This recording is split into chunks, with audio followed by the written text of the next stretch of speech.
note que a aquisição de estudo, leitura, erudição, etc., etc., se ela é separada disto, ela se torna uma doença, uma forma de loucura. Onde você não se interessa mais pela realidade, você só se interessa por enigmas lógicos que você mesmo inventou ou que você copiou de outras pessoas. Eu vou dar um exemplo para vocês. Essa questão que as pessoas vivem levantando, tá certo? Do determinismo e livre-arbítrio. Tá certo? Eu vou confessar uma coisa para vocês, eu odeio esta questão. Eu odeio isso com todas as minhas forças. Por quê? Eu digo muito bem. Vamos ver como é que a gente trata, e aqui eu vou dar um exemplo breve, mais tarde eu vou voltar a esse assunto com mais detalhe. Como é que a gente trata uma questão, vamos dizer, com a verdadeira técnica filosófica. Veja, se você está seriamente empenhado em filosofia, como eu suponho que vocês todos estejam, e os que talvez entraram com a perspectiva errada, pode acontecer, aos poucos vão entender como é que funciona o negócio e vão adotar a perspectiva verdadeira, eficiente. Então, vocês não podem aceitar qualquer questão. Porque essas questões, vamos dizer, são colocadas para você como enigmas e como pegadinhas. E quem gosta disso é o diabo. Quer dizer, o diabo gosta de colocar para você questões que não tem saída, que você fica atrapalhado, que você fica louco para encontrar uma resposta, e você fica correndo atrás da resposta como um cachorro que você tivesse amarrado uma salsicha no rabo dele e ele fica correndo ali. Tá? Então as pessoas estão correndo atrás da salsicha faz séculos. Tá entendendo? Muito bem.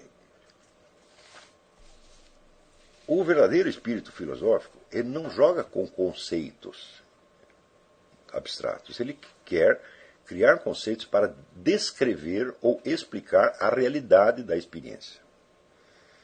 A realidade da vida humana. Ou seja, quer cavar onde está e não numa altura teorética hipotética, onde você vai ter uma resposta final sobre uma questão metafísica do determinismo e livre-arbítrio. Né?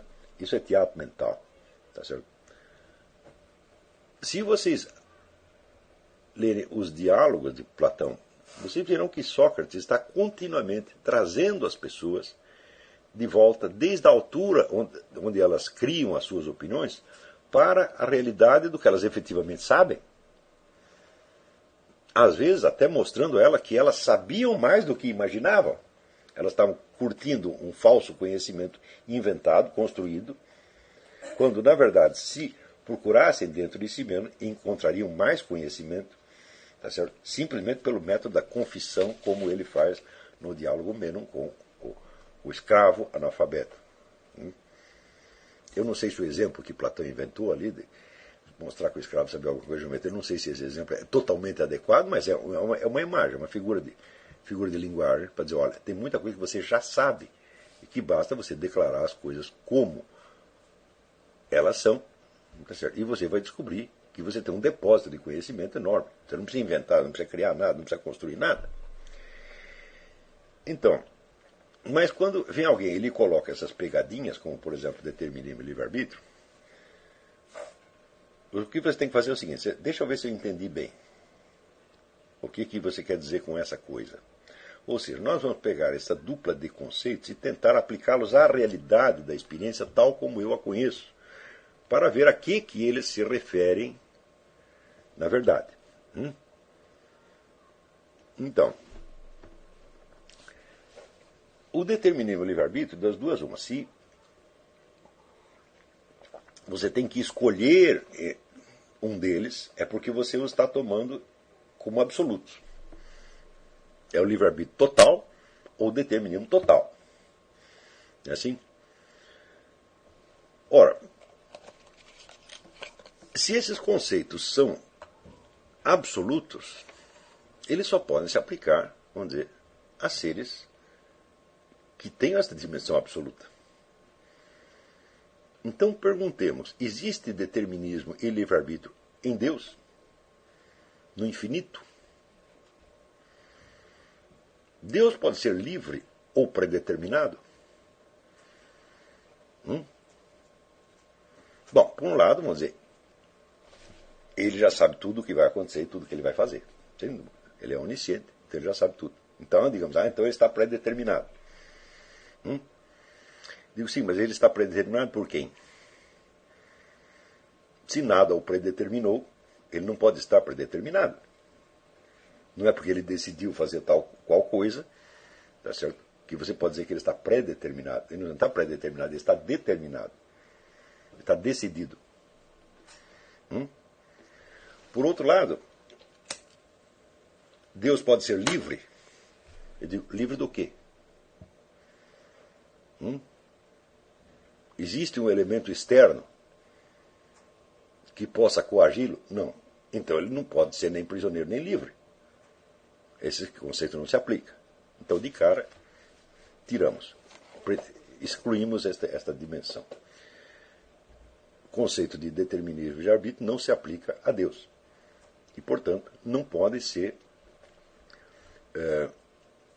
tratados nesse nível. Muito bem, tentemos agora, então, aplicá-lo aos seres humanos. Vejamos se um determinismo absoluto, ou um determinismo, ou uma liberdade absoluta, pode ser concebida em função da realidade dos seres humanos, tal como ela se apresenta na nossa experiência. E muito bem. Se eu tivesse uma liberdade absoluta, eu faria o que eu bem entendesse. E nada poderia me limitar. Ou seja, todos os seres em volta estariam todos predeterminados por mim. Então, a minha liberdade absoluta traria o determinismo para todos os outros. Eles estavam todos ferrados. Se existe um ser humano absolutamente livre, ele é o único. Não pode haver dois seres humanos livres. Então, conceito da liberdade absoluta, babau.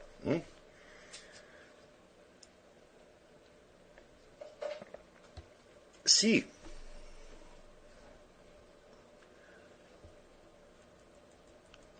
por outro lado, eu estivesse totalmente predeterminado, os meus pensamentos também estariam predeterminados. E não haveria possibilidade de eu me colocar alternativas.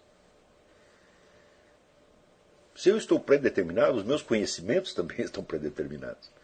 Estão predeterminados todos desde já, e eu tenho em mim já o conjunto de todas as predeterminações que me definem. Portanto, eu tenho de tê-las não somente no meu ser, mas também no meu conhecimento. Então, se eu fosse totalmente predeterminado, eu não poderia colocar esta questão. Então, vemos, primeiro excluímos determinismo de arbítrio do plano divino. Não podemos, não se aplicam a Deus. Tomados como conceito absoluto, também não se aplicam a mim. Agora eu vou lhe dar um exemplo. Você se apaixonou pela fulaninha. E você quer pedi-la em casamento. E você sabe que ela está apaixonada por você. Você sabe que você não é nenhum idiota. Já percebeu o negócio?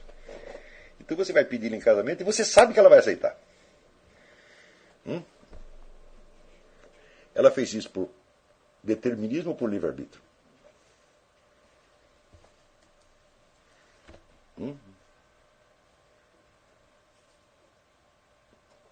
Ela está totalmente livre? Não, se ela estivesse totalmente livre, ela poderia mudar 100% num instante, sem nenhum motivo.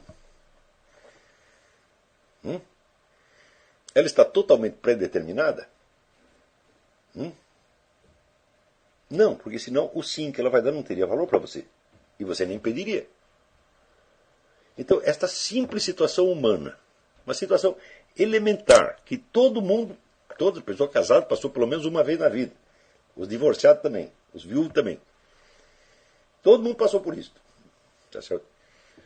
E quem não passou, vai passar. Tá certo? Espero que passe, pelo menos. essa situação tão simples não pode ser descrita em termos de determinismo e livre-arbítrio. Ora, se existe uma situação humana, uma única, que não pode ser descrita em termos de determinismo e livre-arbítrio, muito menos o poderá a totalidade da condição humana.